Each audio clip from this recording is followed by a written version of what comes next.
अल्हम्दुलिल्लाह व कफ़ा वस्सलातु वस्सलामु अला नबिय्यिही मुहम्मद व अला आलिहि व अस्हाबी अजमईन अम्मा बाद अऊज़ु बिल्लाहि मिनश शैतानिर जुम्मे का टाइम है, जुम्मे का टाइम है। ये बहस तो नहीं करानी ना इसके ऊपर यार।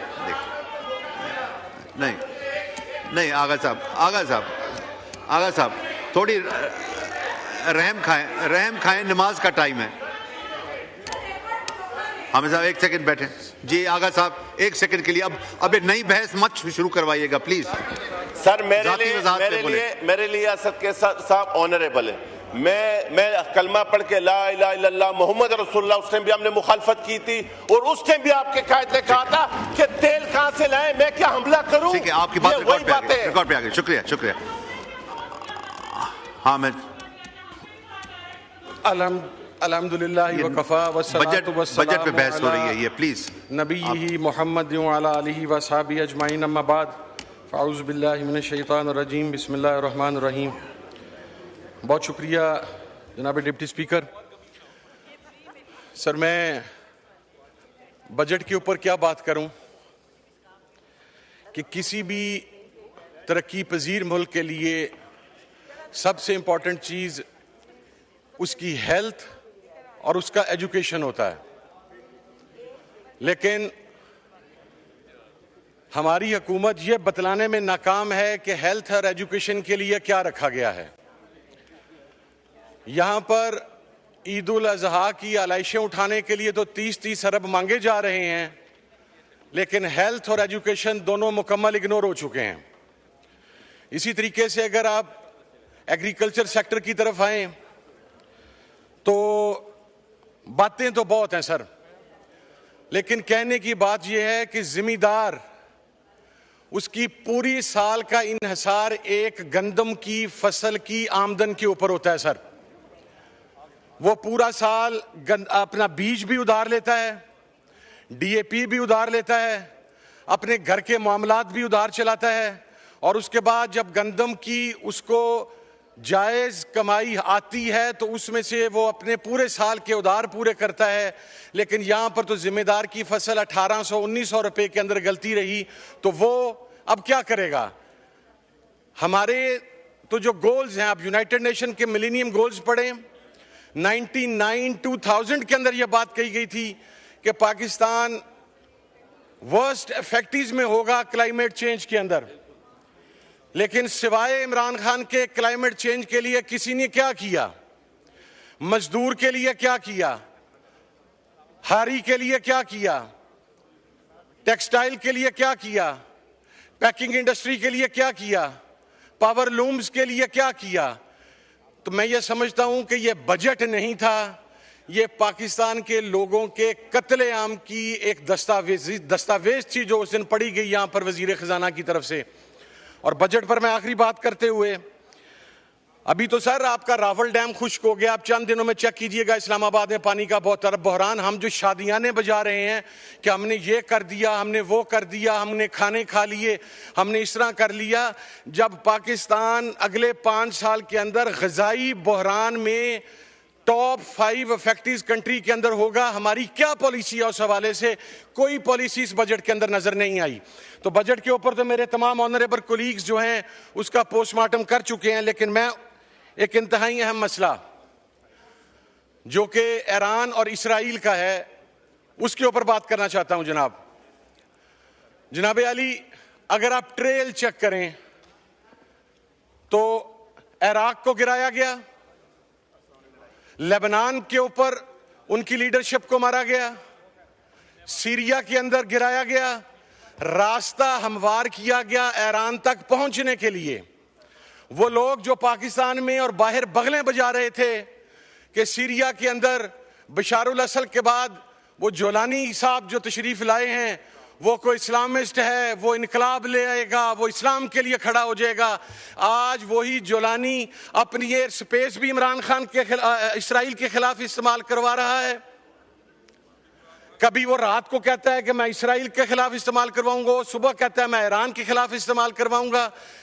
और अब अगर ईरान खुदा न खास्ता तेहरान फॉल करता है तो आप उनके जो स्ट्रेटेजिस्ट हैं उनकी गुफ्तगू चेक कीजिए कि अगली बारी पाकिस्तान की है खाकम बदहन। हम इस ट्रेल को नहीं समझ रहे। मैं तो ये कहता हूं, वो जो कहते थे कि we are the chosen ones, those bloody chosen ones are running like chickens right now. जब ईरान ने उनको स्ट्राइक किया, ईरान ने उनको जवाब दिया है, वो तो वहां पर खड़े नहीं रह सके, इसलिए कि वो गासिब थे। अपनी जमीन के लिए कुर्बानी वही देता है जो उस जमीन की पैदावार हो। फलस्तीनी कट गए, मर गए, शहीद हो गए, 60,000 शहीद कर दिए गए, लेकिन आज भी फलस्तीनी अपना एरिया छोड़ने के लिए तैयार नहीं है। तो एरिया उनका था और इस्राइल गासिब था। हम ये कहते हैं, और जनाब स्पीकर, ये बात करने में कोई दो राय नहीं है कि कौन इस्तेमाल हो रहा है ईरान के खिलाफ। को डायरेक्ट उनका आपस में बॉर्डर तो आप नहीं मिलता। हमारे तमाम इस्लामी ममालिक के सरबराहान जहां से जहाज उड़ के, जहां से मिसाइल्स निकल के ईरान की तरफ आते हैं, वो अपनी पनागाहों में छुपे हुए हैं। उनका ज़मीर दफन हो चुका है, उनका ज़मीर मुर्दा हो चुका हुआ है। But let me assure you one thing, the resistance block will win इंशाल्लाह। रेजिस्टेंस जीतेगी, ईरान जीतेगा। जनाब अली, एक जी, मैं खान साहब की ट्वीट का भी अभी जवाब देता हूं, बेफिक्र रहें।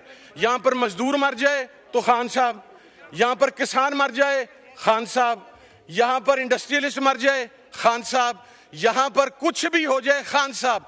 आप खान के 2.5 साल का हिसाब तो मांग रहे हैं, जो 40 साल आपने इस मुल्क के साथ किया, उसका हिसाब कौन देगा? उन 40 साल का हिसाब कौन देगा? वो मौलवी अजमल इसराइल में किसके दौरे हुकूमत के अंदर गया था? आपने भिजवाया था उसका रिकॉर्ड मौजूद है वहां पर, आपने उसको वहां पर भिजवाया था। अभी रिसेंटली जो पाकिस्तानी इसराइल से होके आए हैं, हमारे पासपोर्ट के ऊपर लिखा हुआ है कि पाकिस्तानी, आपका ये पासपोर्ट इसराइल के अलावा हर मुल्क के लिए कारआमद है। आपने क्या एक्शन लिया उनके खिलाफ, उसका जवाब तो देना। इमरान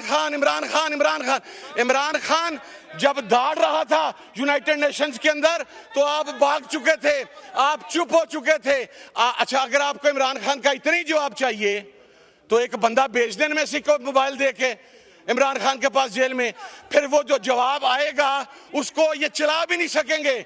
इनकी हिम्मत नहीं होगी वो जवाब चलाने की, ये बिल्कुल नहीं जवाब को चला सकेंगे।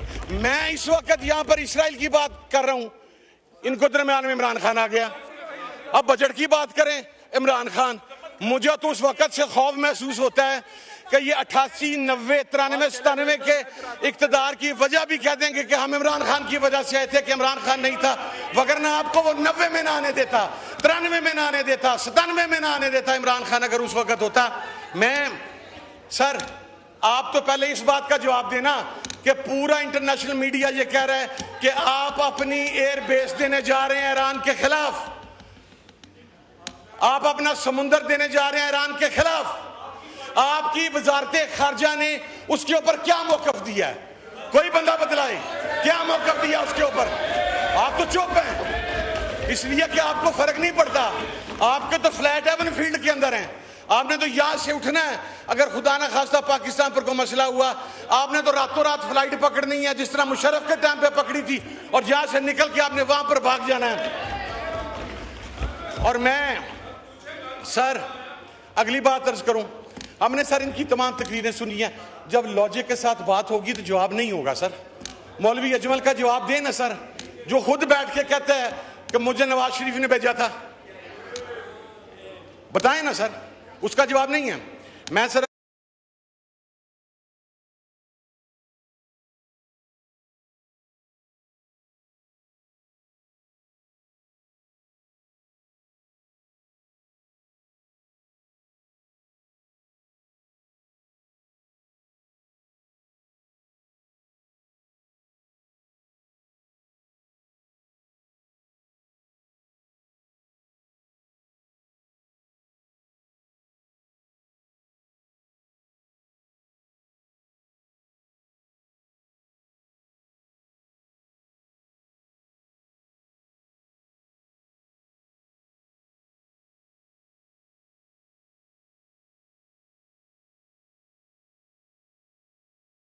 लेट सकते हैं, हुक्मरान लेट सकते हैं, लेकिन आलम इस्लाम ईरान के साथ खड़ा है।